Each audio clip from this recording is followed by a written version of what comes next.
करीब 7 महीने से लेकर 31 महीना तक एक maximum chances of colonisation of streptococcus bacteria रहते हैं। नमस्कार दोस्तों, मैं doctor Shubhangu Chakravarti, practising in Kolkata, बच्चों की दांतों की डॉक्टर। ये बारे में आज बात करेंगे कि कब आपके बच्चे को कीड़े लगने की सबसे ज़्यादा चांसेस है। तो जब बच्चा पैदा होता है, नॉर्मली नेचुरल बर्थ से पैदा हो या सिजेरियन सेक्शन से पैदा हो, बच्चे की मुंह चंद घंटों के लिए, सिजेरियन सेक्शन वाले बच्चे की मुंह ज़्यादातर चंद घंटों के लिए कम्प्लीटली स्टेराइल रहता है। इसके मतलब ये उसके अंदर कोई कीटाणु, जीवाणु या कोई तरह का बैक्टीरिया, फंगस नहीं रहता है। तो धीरे धीरे जैसे बच्चा बढ़ता है, जैसे बच्चे कांटेक्ट में आता है अपने माँ बाप के, अपने नाना नानी के, अपने दादा दादी के, जो प्राइमरी केयर गिवर है, जो बच्चे की देखभाल कर रहा है, उन लोगों की माइक्रोफ्लोरा से ये बच्चे की मुंह की माइक्रोफ्लोरा इन्फ्लुएंस होके डेवलप होता है। तो जो सबसे ज़्यादा बैक्टीरिया जो अपने दांतों के कीड़े के लिए रिस्पॉन्सिबल है, वो है स्ट्रेप्टोकोकस म्यूटेंट्स।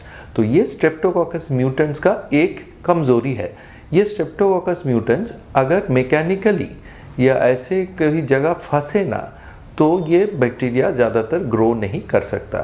तो जब दांत नहीं रहते बच्चों में, तो ये बैक्टीरिया मुंह में ज़्यादा बन नहीं पाता।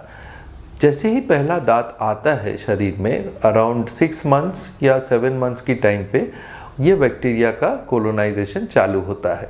तो ऐसे एक स्टडी में देखा गया है, करीब 7 महीने से लेकर 31 महीना तक एक maximum chances of colonisation of streptococcus bacteria रहते हैं।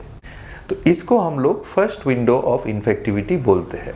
वापस से जब फर्स्ट परमानेंट दांत निकलता है बच्चों में, जो फर्स्ट परमानेंट पीछे की दांत या मोलर दांत निकलता है, उसमें ये बैक्टीरियल कोलोनाइजेशन का चांसेस हाई रहता है। ये तकरीबन 6 साल की उम्र से 12 साल की उम्र तक हो सकता है। इसे हम सेकेंड विंडो ऑफ इन्फेक्टिविटी कहते हैं।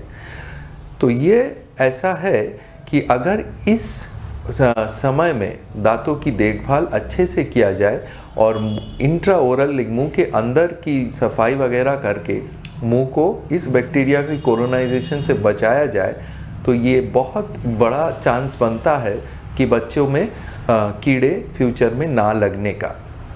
तो ये दोनों चीज़ ध्यान में रखना है कि प्राइमरी केयर गिवर जो है, जैसे माँ बाप, नाना नानी, दादा दादी या कोई बच्चे की देखभाल करने वाले अगर किसी को रखा गया है, उनका दांतों का स्टेटस भी अच्छे रहे, ओरल हाइजीन सही रहे और मुंह में कीड़े वाला दांत ना रहना ही बेटर है, क्योंकि उनका दांत मुंह से bacteria skin to skin transfer से कभी कभी बच्चों की मुंह के अंदर पनपता है।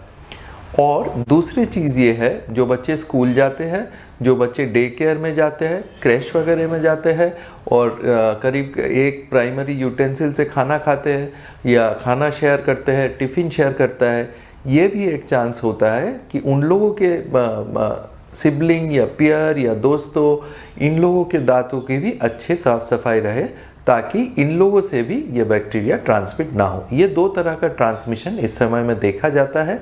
जो माँ बाप, नाना नानी और प्राइमरी केयर गिवर से आता है, उसे हम लोग वर्टिकल ट्रांसमिशन कहते हैं, और जो ये दोस्त वगैरह, पियर या भाई बहन से आता है, इसे हम हॉरिजॉन्टल ट्रांसमिशन कहते हैं। सो ये आप डियर पेरेंट्स ध्यान रखिएगा, तो बच्चे की मुंह में कीड़े लगने की संभावनाएं काफ़ी हद तक कम हो जाएंगे। Thank you. अगर आप लोगों को कोई इस बारे में सवाल या सलाह लेनी हो, तो अंदर कमेंट सेक्शन में कमेंट कीजिएगा या अपने दिए हुए ईमेल में कांटेक्ट कीजिएगा। Thank you once again.